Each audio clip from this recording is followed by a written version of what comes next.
Hello everyone, you are watching a snippet of the Countdown program from November 28, 2022. Today is Monday. See the full version of the program on the Patreon resource. And thanks to everyone who is becoming our patrons right now. The Kremlin is preparing for new missile attacks on Ukraine's infrastructure. In the Black Sea, for the first time in a long time, a ship carrying Kalibr-type missiles went on combat duty. Analysts warned that the Rashists were capable of attacking again and again. This is their tactic: to strike at critical infrastructure, to wear down, to allow partially repair what was destroyed, and then to hit again and again.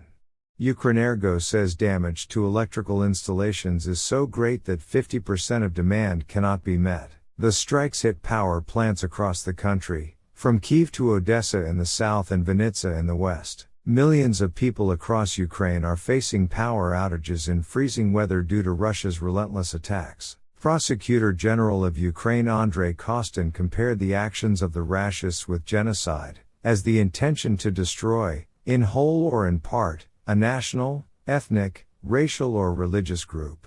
Since February 24, more than 32,000 civilian facilities and about 700 infrastructure facilities have been destroyed and damaged: airfields, bridges, oil depots, electrical substations and others.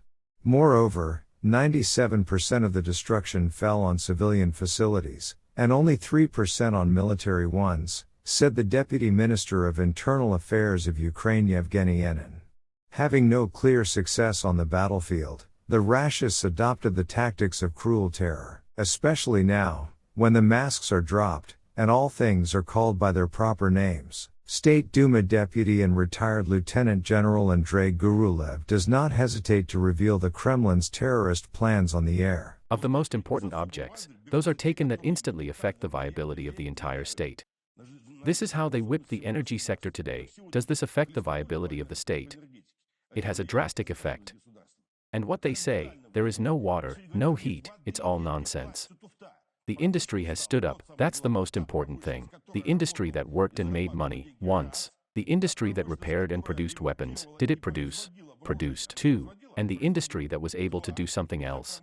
Everything is worth it. This is the main thing for today. Everything else is a side effect. The second moment, which will be, they tell me, it is necessary to bomb the bridges. I say, you understand, in order to bomb bridges, roughly 10 rockets are needed per bridge. And if you hit the railway control center, then you need 1 rocket. Why don't we hit? So, again, remember the priority. Now we are working on the entire energy system. We'll get to the end. Then there is more than just logistics. For example, banking infrastructure. Now to bomb the center of banking operations, and everything is up. That is, you can't transfer anything anywhere, the cards don't work, they don't pay salaries. Today there was information that the Russian aerospace forces had prepared up to 20 strategic bombers for a strike, concentrating them from the Caspian Sea. For this, additional Tu-95s were transferred from the Dyagilevo airfield to Engels. Previously, no more than 11 aircraft were used to strike at the same time. Perhaps the Rashists decided to increase the strength and intensity of missile strikes from one time to another. In the meantime, the invaders, having left Kherson, are subjecting this city to constant shelling. Just yesterday, the liberated Kherson and the Kherson region on the right bank of the Dnieper were fired upon by the Rashists 30 times. In response to the incessant shelling, American allies are considering a Boeing offer to supply Ukraine with hybrid munitions, missiles carrying guided bombs. We are talking about cheap small-sized high-precision bombs mounted on existing missiles, which will allow Kyiv to strike deep behind Russian lines, hitting targets at a distance of up to 150 kilometers. Such shells can be delivered to Ukraine in the spring of 2023, at a time when the ammunition stocks of Ukraine's allies have noticeably depleted against the backdrop of a war that still does not end in any way. A public reversal is planned in Europe, which the Kremlin is waiting for. According to the Washington Post, more and more ordinary Germans are speaking out against providing any assistance to Kyiv due to the increasing financial and social burden from Germany's acceptance of migrants from Ukraine. The Kremlin is counting on the fatigue of the inhabitants of the EU countries, dragging out the war. Wrapping your guts around your fist is Putin's favorite tactic. At one time, he starved out social forces in his own country, and eventually brought society to the root, degrading it to the level of an obedient redneck mass.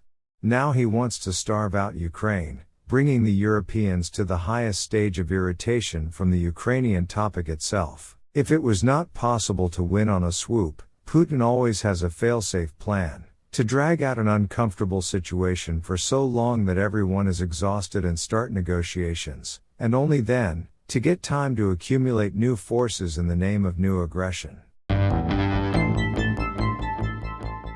Become our patrons and watch further in this program. The sudden death of the head of the Belarus Foreign Ministry, Vladimir Makai, increased political turbulence in Minsk, which was cut off the multi-vector approach. Today the Council of the EU approved the decision to include the circumvention of sanctions in the list of criminal offenses, and this is bad for the Rushists, whose assets will be frozen and confiscated in favor of Ukraine.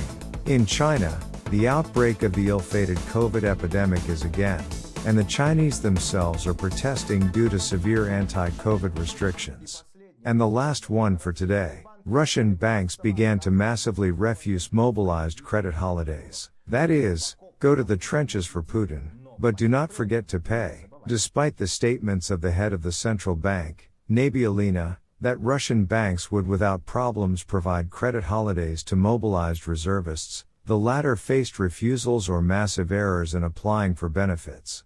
Clients of Sberbank, VTB, Tinkoff Bank, Alpha Bank and other organizations face the inability to receive credit holidays. Some applications are rejected immediately, despite the documents provided. Other customers were approved for a grace period, but continued to accrue penalties. Banks recognize the difficulties with registration of credit holidays as mobilized, explaining them by technical problems. So not only will your limbs be torn off in Ukraine at best, you will also remain indebted to the bank. On the other hand, it is strange to complain about cannibalism while living in a tribe of cannibals. That's the way it should be. Go to your death and do not forget to pay everything that is due. And that's all for today. See the full version of the program on the Patreon resource. And thanks to everyone who is becoming our patrons right now. Hugs to all. See you on Thursday. Glory to Ukraine.